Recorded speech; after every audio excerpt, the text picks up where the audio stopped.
Check out Paddy Power's new and exclusive Cash Card Plus, available to use online, at ATMs or even down the local. Paddy Power, you beauty. Hello, welcome along to this week's Racing Post Football Postcast. I'm Dave Clark of the Racing Post. I'm in good company. I'm joined by two of the finest football betting brains out there, colleagues Mark Langdon and Dan Charles. Also on the line, we had Adrian Croak from our friends at Paddy Power. Right, the snooze fest that was the international break is finished, but there were some interesting talking points. I'll start with you. Let's start with you, Adrian, actually, because it's been quite a big time for Ireland.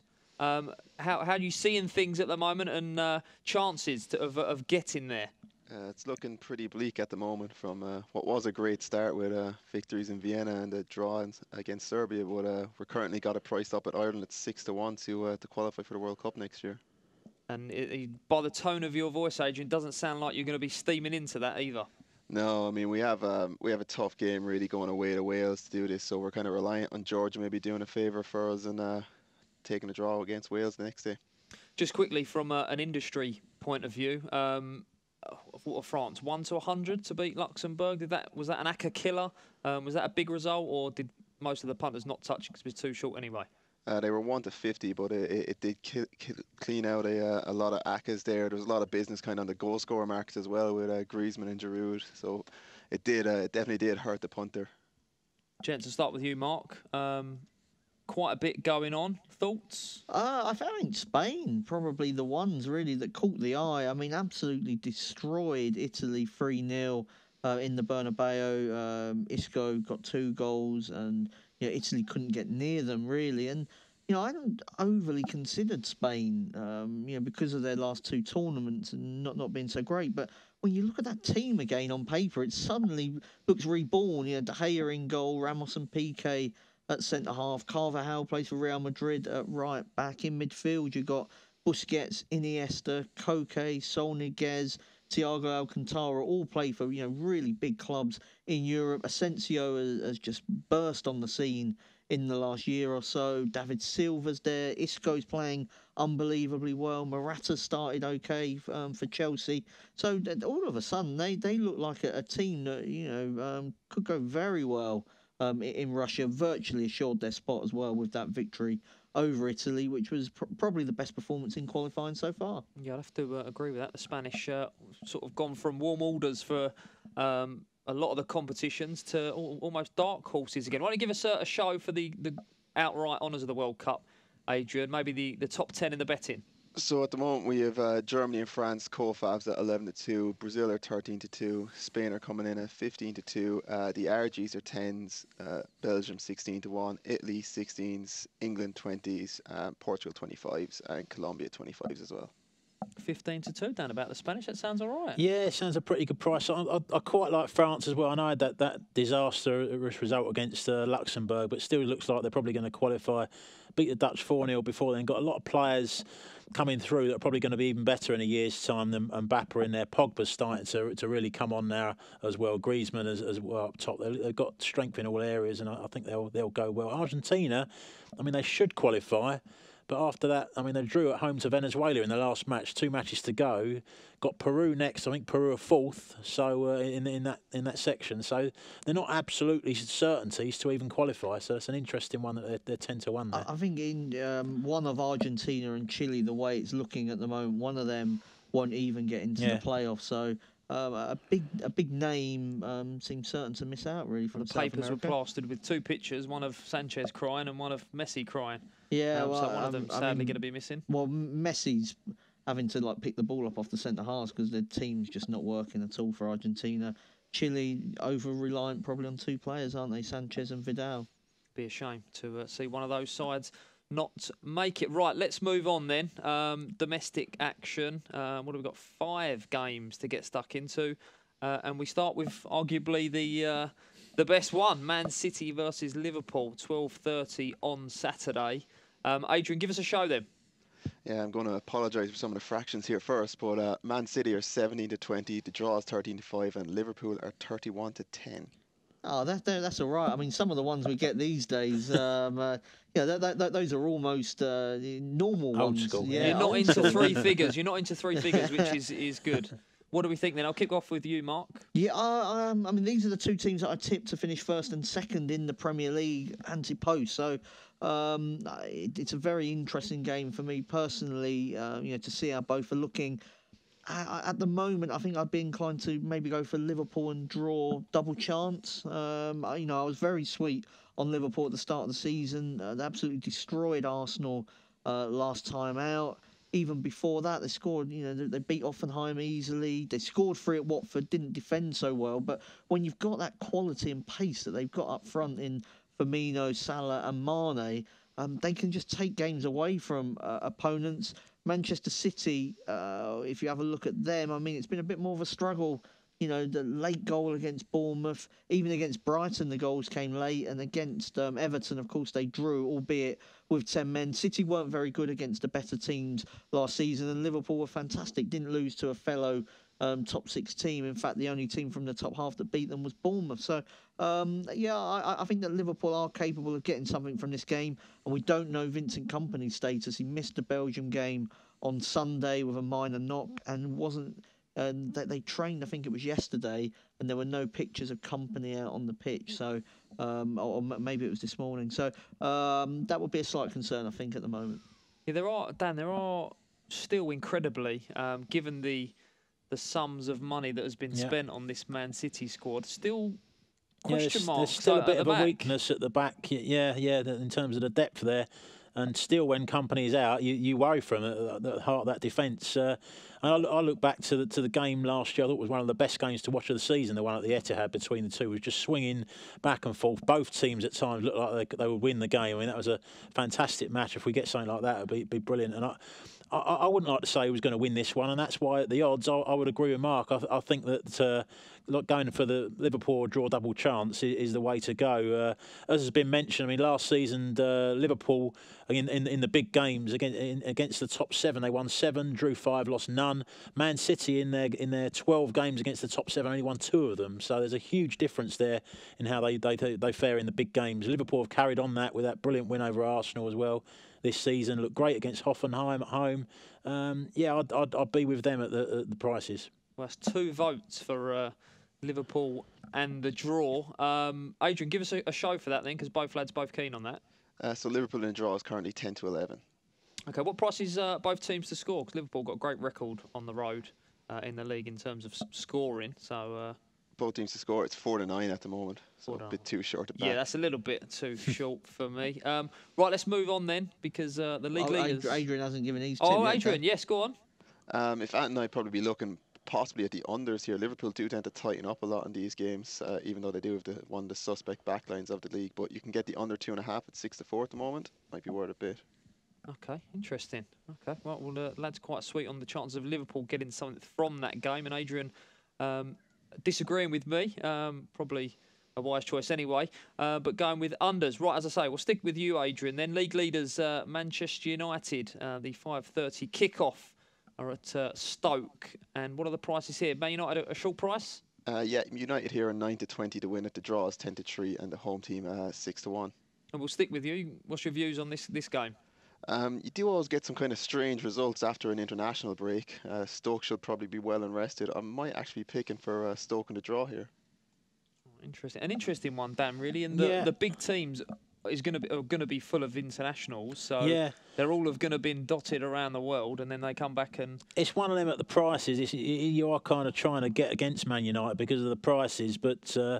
I don't know. I have to say, looking at them now they've started the season, it's not just that they're looking better going forward. They're looking so nice and solid at the back now. Mourinho having had a year to work with them, always does better in that second year. And they're not facing too many threats. The West Ham game, I think there was one West Ham shot on target. The Swansea didn't even have a shot on target against them. Leicester did a bit better, had a go at Old Trafford, had 4 shots on target, but they're not, at the moment, David De Gea isn't having a lot of work to do. So I was just looking at the angle there. I do fancy United to win, and they're 13-10 to win to 0. I mean, given they haven't conceded a goal yet, and as I say, the way they're playing at the moment, Stoke as well at West Brom offered very little. They played a better football, but I mean, to score the goal, it took an almighty mistake, didn't it, from Hegazi to let in Crouch for the equaliser. Didn't really like scoring until then. So there's not a great deal for Stoke going forward. Still looking to Crouch and relying on him a lot. So which is frightening, really. Yeah, exactly. I mean, he's still, to be fair, he's still making an impact. But if that's the best you got, then for me, Man United win 2-0. Like one-way traffic, it sounds like, for Dan. Do you think Mourinho will let the horses run free again, Mark? No, he hasn't. He hasn't been doing that, has he? Really? I mean, it's just. I mean, I think what has happened. I mean, 2 of them games have been against real substandard opposition. I mean, West Ham, were awful at Old Trafford, and that's polite. And they've only done basically what Newcastle did to West Ham. Swansea were all over the place at the time. Llorente wasn't in the team. Sigurdsson, had just gone to Everton or was on the verge of going to Everton. So it wasn't even sort of Swansea's full strength team. So it was the perfect time to go there. The goals against Leicester came late. I mean, I tend to agree with Adrian here on the fact that Man United look a little bit short. If you think that Arsenal were 10-11 to win at Stoke and they didn't, and United are 4-9, now obviously United are better than Arsenal, but I'm looking at, are they that much better than Arsenal? I'd struggle to sort of be able to make that case. The one bet I did like was maybe the second half to have the most goals. If you include the European Super Cup, 9 of United's 11 goals this season have come in the second half when they are at their best counter-attacking, got a lot of pace on the break. And if the game opens up eventually, I think that's when they'll look to kill Stoke. You've got Martial, Rashford, Lukaku, Pogba breaking free as well. So and the substitutes have made a big impact for United. They can bring on a lot of pace, can't they? Already this season. He's got a lot of depth to that squad as well. So I am tempted to lay United, but I was against Stoke at the start of the season, so maybe this is not the team to be taking United on with. So I'll back the second half to have the most goals. Well, you're obviously not quite sold on them just yet. I mean, they're unbeaten, top of the league. Where do you have them in the pecking order at the moment then, Mark? Do you think they'll be there or thereabouts at the end of the season? They will. I mean, they definitely will. I mean, I suppose you'd be looking now. I don't think there's probably not a huge amount between them, City. I rate Liverpool highly and Chelsea. So I've still sort of got them finishing maybe third this season. So I'm not 100% on them because they haven't actually played anybody that's that great. They beat Leicester, but so did Arsenal. They beat Swansea, but that's not a great result. And they beat West Ham, and everybody seems to be doing that. So let's wait and see. Don't forget last season as well, City had that great start. Everybody was saying they're going to walk away with it, didn't they? They win their first 10, didn't they? Chelsea went out to 25-1 after they lost to Arsenal in late September. So, I mean, I don't think we can be making too many, I don't want to be moving too far off my pre-season predictions at the moment. Okay. Adrian, what about a quick show then at the moment for the Premier League? How are we standing? How short are Man United now? Man United at the moment are they're 11-4 to win it, or sorry, 9-4 to win it. City are 13-8, and Chelsea are 11-2. Okay, good stuff. Right then, let's get the guys' nap of Saturday. This will not be beaten. Right then, gents, we can go absolutely anywhere. I'll get the guys' best bets in the studio, then we'll throw to Adrian. Hopefully he can give us the price of the treble. Dan, the honour is with you. Yeah, I'm going to go with in League One, Charlton. They're about 11-10 to win at home to Southend. They've won 4 of their first 5 games. Seems to be a completely different mood there compared to last season. Got Josh McGuinness back from international duty with Northern Ireland. He's quite a big player for Charlton. Scored a couple of goals for them already this season. Southend, no win in 6. They've had a few injuries. Some of those might be back. They've got a couple of John White and Anton Ferdinand, I think, are back in light training. So they might be a bit better at the back than they have been, but I'd still take Charlton at odds against. Been to see much of Southend, Mark? You agree with that? I've only seen them once. They were really good, but that was on the opening day against Blackburn. Like Dan says, they've had quite a lot of injuries since then. I think they'll be all right, Southend, but need to get the key players back, and Noel Ranger needs to, he's only just come out of prison, so he's not quite up to speed yet. Okay, right. Right, Dan's against them. Who are you with, Mark? I'm with Wolves for their home game against Millwall. Shade of odds on Wolves. I've seen both these teams recently. Wolves weren't very good actually against Cardiff, but Cardiff are riding high at the top of the Championship. But they've got quality in their team, Neves and Jota. They've already beaten Middlesbrough this season, and Derby and Hull and Southampton. Also saw Millwall's 4-0 victory over Norwich. I was at the Den for that game. They were really fortunate to win 4-0. They didn't have much in terms of possession and just managed to capitalise on some Norwich mistakes, really. But I was sat there at half-time. It was 3-0, and I was thinking Norwich have been the better team here. Archer played really well in goal for Millwall on that day. Wolves are better than Norwich, and I think they'll win this game. Okay. Right, Adrian.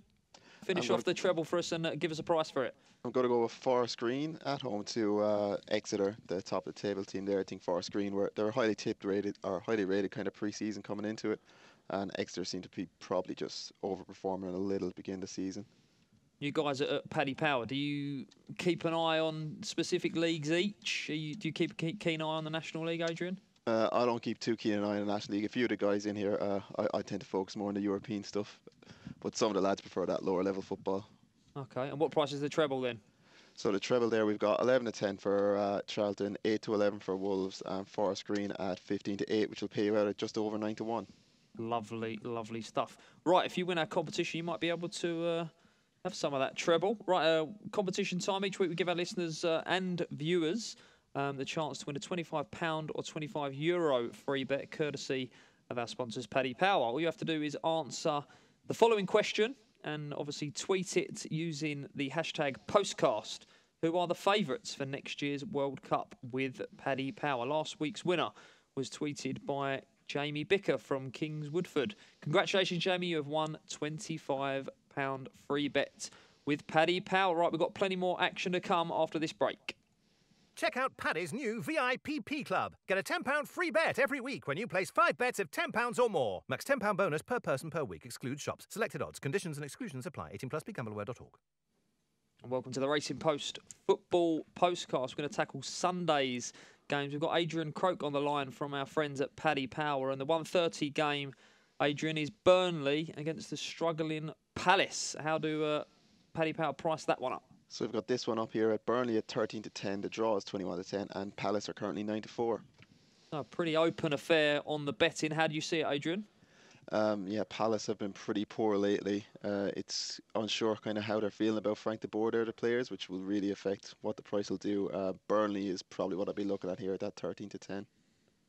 He seems to be under the cosh, De Boer. Dan, He is, yeah. This is his final chance of the news coming from I Palace. think this is going to be a horrible game. I think that there's talk that he's going to try and go a bit back to basics, maybe switch to a back four with a formation. They've got Sacco who's come in now. I mean, that should boost their defence quite substantially. So I think they're just going to be looking at really trying to get something out of the game and repelling what Burnley have to offer, which, to be honest, isn't a great deal. I mean, they're still a one-dimensional side. They've got lots of the same type of play. Up front they're choosing between Ashley Barnes, Sam Vokes, Chris Wood, all the same type of players. They're going to go direct. We know what they're going to do. Palace know what they're going to do. They just need to try and repel it. And I look at Burnley had a good start, but their home game against West Brom was an awful game. They lost it 1-0. West Brom did a job on them, really. It's just whether Palace can do the defensive side and and match Burnley physically. I think they'll put a performance in, and I think that it'll be a close game. A draw, 21 to 10 for me is the call. Do you agree, Mark? Burnley obviously been heavily reliant on their home form in recent seasons. Yeah, I mean, first of all, I tend to not read too much into home form, because it's very difficult, I think, for teams to match it. So if they were great, they were overperforming to such high levels last season. I think it's almost impossible for Burnley to recreate that. And actually, their points this season have come away, and I think that's just how it goes. Interestingly, I thought though, the one game Burnley were expected to win was the one that they didn't win against West Brom. Had no shots on target that day. I was looking at Crystal Palace, draw no bet. Burnley obviously had the help against Chelsea with the 2 red cards.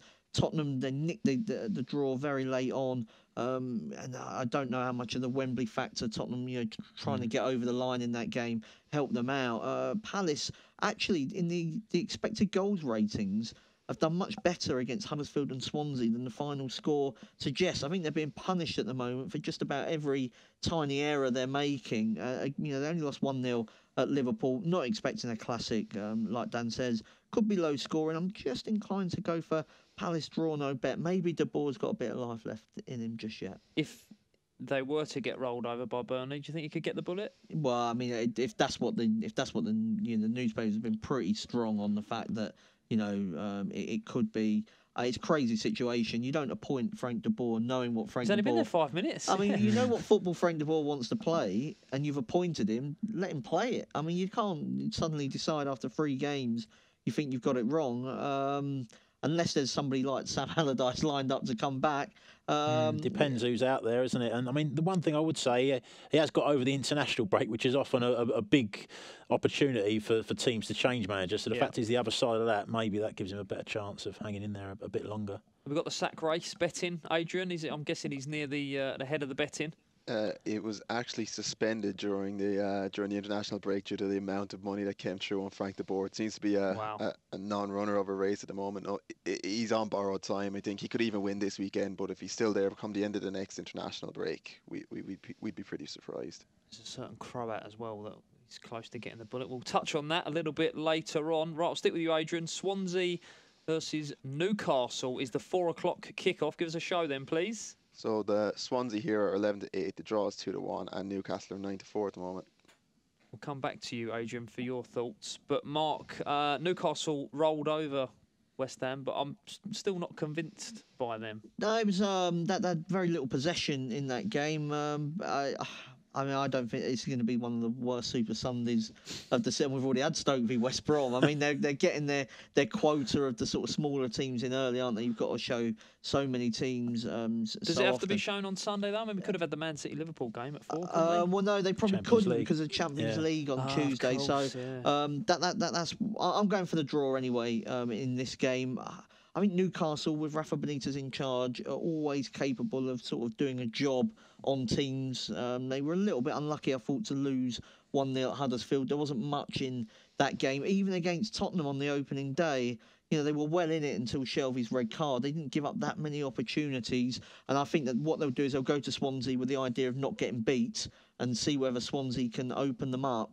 And I'm not sure that Swansea will be able to. They're still, you know, they've changed their really big players. Sigurdsson and Llorente have left the club in the summer transfer window. And I think that this is a team that will get better maybe as the season goes on. I mean, Boney's not up to speed yet, is he? I mean, he can't have had any kind of pre-season. Might be off the bench maybe. Yeah. So, I mean, I like Tammy Abraham. I mean, he was somebody that nearly went to Newcastle in the summer, apparently didn't because of the nightlife on Tyneside, and they felt it would be better for him to maybe be out of the way a little bit. So interested to see how he gets on. Marino, of the one that they got from Dortmund at Newcastle, is a really good player. I think both these teams will stay up, and I think it'll be a point each. Interesting. His numbers and stats, Sigurdsson, for Swansea were phenomenal. He's surely going to be a big miss for them. Well, his assists were. Actually, his expected assists weren't. So I think if you went into the data, he was actually overperforming by quite some, actually. They were sort of scoring from more than the chances he was actually creating now.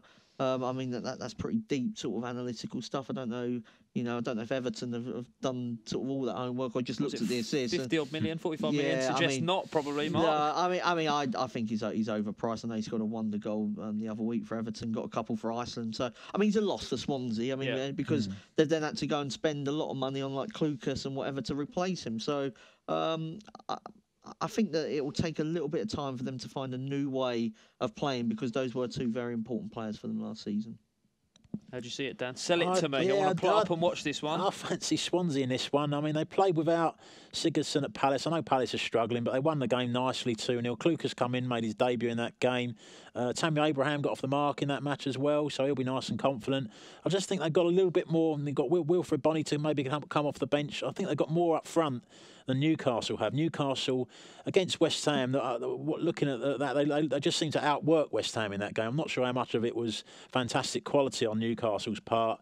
I still think they're quite an ordinary side, well organised side with Rafa Benitez in charge, but I think Swansea look the better of the two teams, and given that view, 11-8 at home, I think is a little bit too big. Dan Charles, the Racing Post. 11-8 about Swansea is too big. Right, that wraps up Sunday's action. We'll have a look at Monday and a little bit of Champions League as well.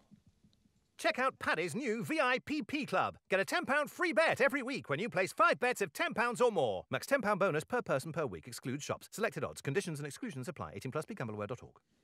Hi there. Welcome to the Racing Post Football Postcast. We're going to look at Monday night football. West Ham are hosting Huddersfield. And Adrian Croak is on the line from our friends at Paddy Power. Adrian, give us a show then for this, what could be a massive game at the bottom of the table. Yeah, so we have West Ham here at 5-6. The draw is 5-2, and Huddersfield are currently 10-3.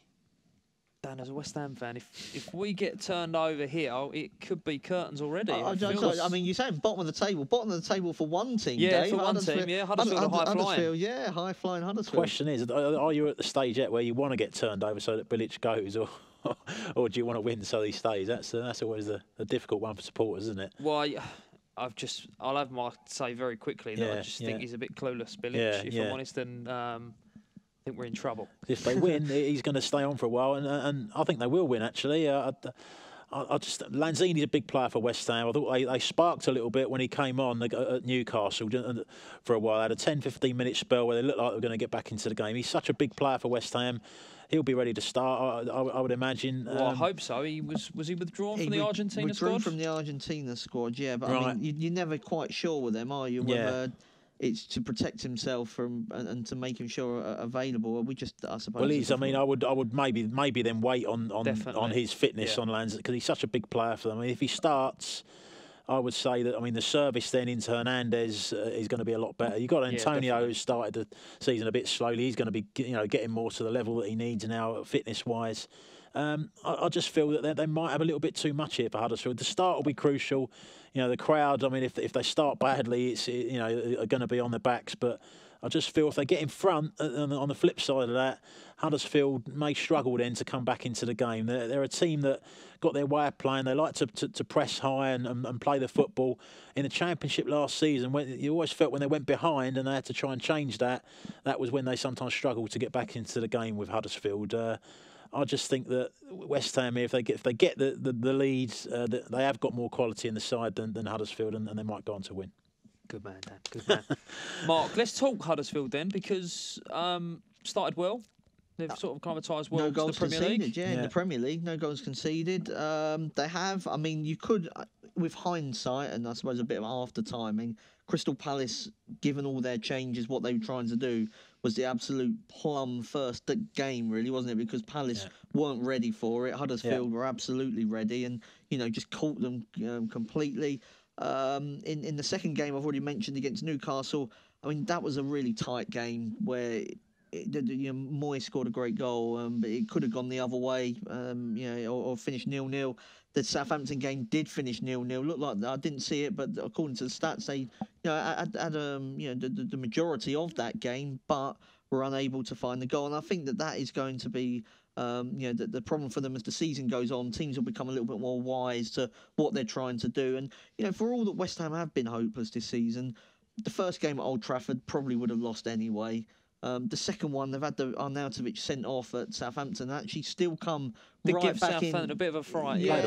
Played all right. And then they put in a real stinker at Newcastle, not helped by the fact they've had to play 3 away games on the spin. I was looking at Javier Hernandez any time, actually, 7-5 with Paddy Power.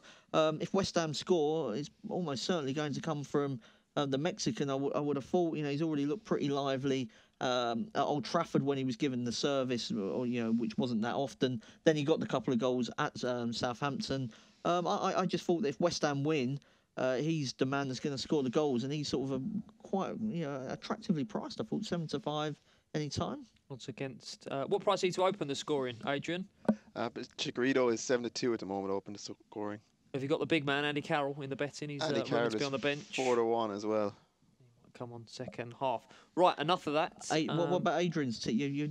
Sorry, Adrian. That's twice now. What do we think? Dan's given West Ham a big mention at 11-8. How about yourself? Yeah, I think West Ham are probably the bet here. The price is probably a little bit affected through the 3 losses on the trot, but they've been away from home. But I kind of am in agreement with you now. I'm not sure Bilic is really a great manager. And if West Ham fans might prefer he's gone, he hasn't done well at any club he's really managed, has he? As a layer at Paddy Power, how have your perception of Huddersfield changed? You've been surprised by them, how they've started in the Premier League? Yeah, I'm pretty certain Huddersfield are at the moment our worst winner in the outright book. So we're hoping they don't do a Leicester on it. But they've we still see a fair bit of them for relegation at the moment. They've probably overperformed their first few games, but may have been slightly underestimated coming into the start of the season. And what price are they to be relegated, dare I say it? To be relegated at the moment, Huddersfield are 9 to 4. Sorry, price? not 9 to 4, 7 to 4. And what price are West Ham? West Ham are actually 4 to 1. 4 to 1. Might be a bit of juice still in that. Right, let's move on to then, as Mark rightly mentioned a little bit earlier on, Champions League is upon us. Just quickly, Mark, Champions League pull out in the Racing Post. Yes, They've been beavering away. Yes, it's on out in Tuesday's paper and online at racingpost.com on Tuesday, or maybe even Monday night, depending on how fast the fingers work to get it all up there and online.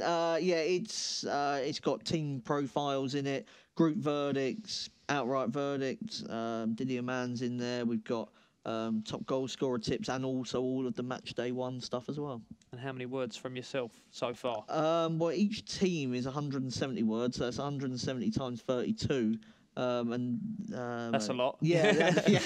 He said, and so that's the first bit. Once that'll be done today, and then we can crack on with the tipping later on. Good stuff. Tuesday's paper. Yes, that's right. Yeah. Grab that on Tuesday. Right, on Tuesday, Dan, Man United, Basel, Celtic, PSG. Anything jump out? Yeah, I just thought that Celtic were, not to win the game, but I think they might put up a bit more of a battle here than the markets are suggesting. I think they're about 4s on PSG to win the game at Celtic Park. I mean, this can be a difficult ground for the big teams to win. I mean, Man City drew their 3-3 last season. Barca won 2-0, but with MSN in the side. But the shots on target stats for that game were 3 for Celtic, 4 for Barcelona. So it wasn't a huge difference on the statistics. I just think that they'll probably lose, but the prices, they're worth taking. Maybe Celtic or the draw double chance. For you, Mark? I'm not sure about that one. That's brave, Dan. I'm looking away from the British involvement. Actually, there was a few I like the look of. Benfica to beat CSK Moscow. CSKA's owner. A lot of his finances are based in Ukraine, which has affected their ability to sign players in recent years. So they've still got the Berezutski twins and Ignacevic involved in their back three. Off the pace a little bit in terms of the Russian league this season. I think Zenit are definitely the best team. So like Benfica, I actually thought Barcelona maybe against at home to Juventus. Didn't look that bad a price, but I mean that's maybe one that I won't back it. Just because Barcelona are in a bit of turmoil at the moment. And I also thought Atletico Madrid draw no better way to Roma. Roma had one shot on target in their victory over Atalanta, were then beaten 3-1 at home by Inter. Mo Salah's a massive loss for them in the forward department. Rudiger's a big loss for them defensively, and Szczesny in goal as well. So a much changed Roma lineup. Atletico Madrid, you know what you're going to get from them. Okay, we'll get more thoughts on Wednesday's action. Adrian, I foolishly questioned Dan's tip, and who's forgotten more about football than I'll ever know. Give us some prices on Celtic PSG then. Handicap maybe as well for Celtic? Well, at the moment we've got PSG 2-9 to win it. The draw is 5s and Celtic are 12 to 1. And we have that double chance Dan was talking about at 16 to 5 right there. 16 to 5. Yeah, I just think it's a little bit overpriced. So over the years, they have put in some big performances in home matches. I think there's definitely a case to be said. I mean, everybody backs the favourites on Champions League nights, and if you have a look, there's a lot of like 1 to 5 shots, 2 to 9. Particularly on that Tuesday, does look as if the bookmakers are maybe being very defensive with some of the hot pots. I think. Would you agree with that stance, Adrian? Yeah, we do all see a lot of money on the kind of more popular and well-known teams. Like a lot of people really don't know what kind of team Anderlecht are, so you're not really you're only going to see business on the likes of Munich and United and those kind of matches. But we have some pretty good games there on Tuesday night as well. I mean, Barcelona Juventus was the Champions League final not that long ago, and Roma Atletico should be a good game to watch as well. Okay, and before we quickly mention Wednesday's games, why don't you give us a quick outright show as well? So for the outright at the moment, we have Real Madrid as favs at 9 to 2. PSG are 6s, Bayern Munich are 7 to 1, Man City and Man United are both at 10s, Barcelona 7s, and Chelsea 14s, and Liverpool actually at 16 to 1. Okay, I won't leave you out this time, Adrian. If you was going to have a tenner on now on a side, who would it be? Seeing what I've seen from Real so far this year, they do look phenomenal. Of the British sides, a lot of people are kind of tipping up Liverpool just with how well they do against the top 6 in the league. They might do well if they can get out. Well, they should. They're expected to get out of their group, and they might do well against in their counter-attacking and high press lineup in the latter stages. I'll throw that question to you two guys. Whether you're going to get involved now.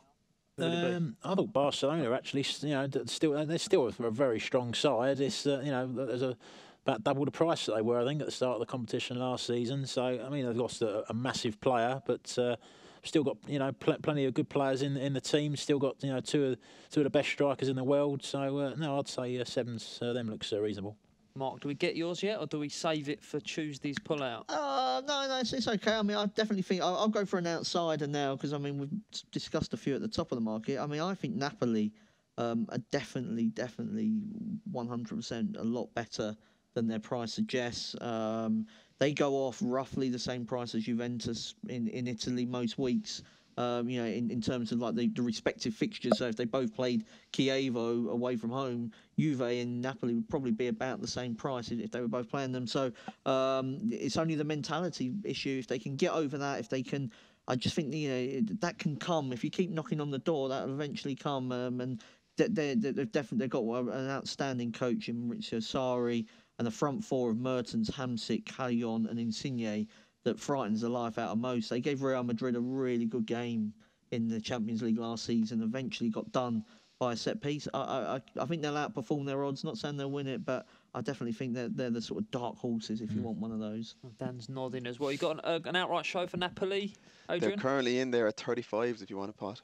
35s? I think the group's pretty good. I mean, Man City, Feyenoord and Shakhtar would expect them to get out of it, and they could even finish first.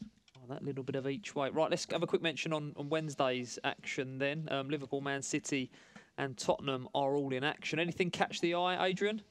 Yeah, I'd be looking at Napoli here actually on Wednesday. They're away to Shakhtar Donetsk and you get them 11-10. I watched them against Nice in the playoff round away to Nice and they absolutely dominated them. Nice looked like a Division 2 or Division 3 team versus them. So Napoli in the outright could be a bet as well. Napoli? Mark?